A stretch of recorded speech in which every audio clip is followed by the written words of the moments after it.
Allons-y. Leçon numéro 1. Ajoutez 30 minutes de sommeil supplémentaire à chacune de vos journées. Prenez-le comme un défi. Essayez de trouver cet espace. Calmez votre esprit et faites une sieste de 30 minutes.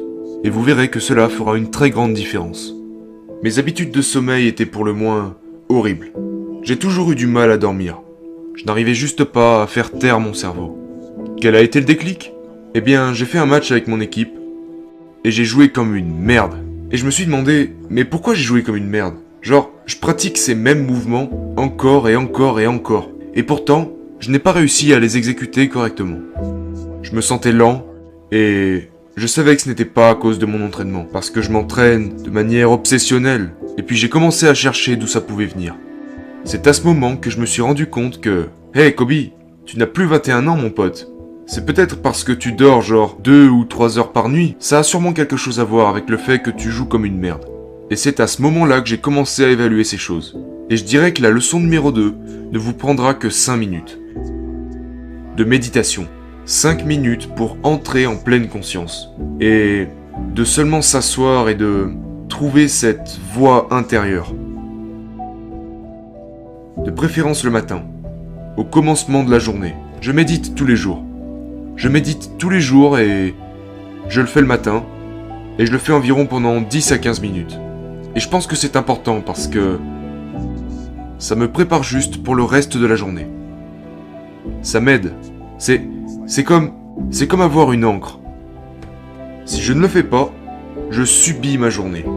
Plutôt que de pouvoir la contrôler. Plutôt que pouvoir contrôler et dicter ma journée. Non pas que vous puissiez tirer sur tout ce qui se présente à vous. Mais le fait que je sois prêt et paré à tout ce qui pourrait se mettre au travers de ma route. Vous savez, je suis calme, peu importe ce qui peut m'arriver. Je suis en parfait équilibre. Et tout ça provient de cette méditation chaque matin. Pour moi, il s'agit vraiment d'écouter ma voix intérieure. C'est essentiellement ça. Genre, vous vous asseyez en silence et vous laissez juste parler cette voix. Alors vous obtiendrez une chance d'observer le soi intérieur. Et toutes les choses qui peuvent se trouver sous la surface. Qui, si vous ne trouvez pas ce temps pour vous asseoir tranquillement, vous n'y ferez jamais attention. Parce que si vous y réfléchissez, en réalité, nous prêtons attention à tellement de choses qui se passent autour de nous. Nous prenons constamment des photos pour ensuite les poster sur Instagram, ainsi que toutes ces autres choses que nous observons constamment autour de nous. Le problème, c'est qu'on ne prend jamais le temps d'observer ce qui se passe à l'intérieur de nous-mêmes. Voilà ce que représente la méditation pour moi. En 2000, nous avons eu un nouvel entraîneur qui est venu aux Lakers de Los Angeles au nom de Phil Jackson. Et Phil venait de remporter 6 championnats avec les Bulls. Et il était vraiment focalisé sur la pleine conscience et sur la méditation. Et ce n'était pas une option pour nous. Donc nous nous asseyions dans notre salle de cinéma, puis il éteignait les lumières, et nous méditons tous ensemble. Et il nous enseignait la pleine conscience. Et je me suis vraiment connecté parce qu'il enseignait la pleine conscience à travers quelque chose qui nous passionnait vraiment, qui était les matchs de basket. Il nous disait que ça nous aiderait sur le terrain. Et donc je suis devenu très curieux à ce sujet. Et ça a été mon introduction à la méditation. Après ça, j'ai vu l'équilibre avec lequel nous avons pu jouer.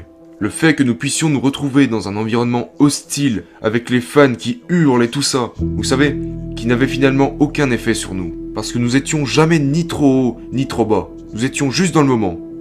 Et nous nous sentions vraiment bien, en sécurité, avec nous-mêmes. C'était mes débuts dans la méditation. J'ai eu cette grande expérience que j'ai vraiment pu rattacher à la méditation à travers cette expérience. En fait, j'étais sur un jet ski, puis je l'ai juste lâché. J'étais dans l'eau et j'ai lâché prise. Je me suis juste laissé emporter par le courant. Et je me suis retrouvé dans un état très méditatif à travers ce moment, parce que je n'essayais pas de contrôler quoi que ce soit. Je n'essayais pas de me diriger sur les vagues ou de dicter mon trajet. Et j'ai ressenti beaucoup de paix ce jour-là.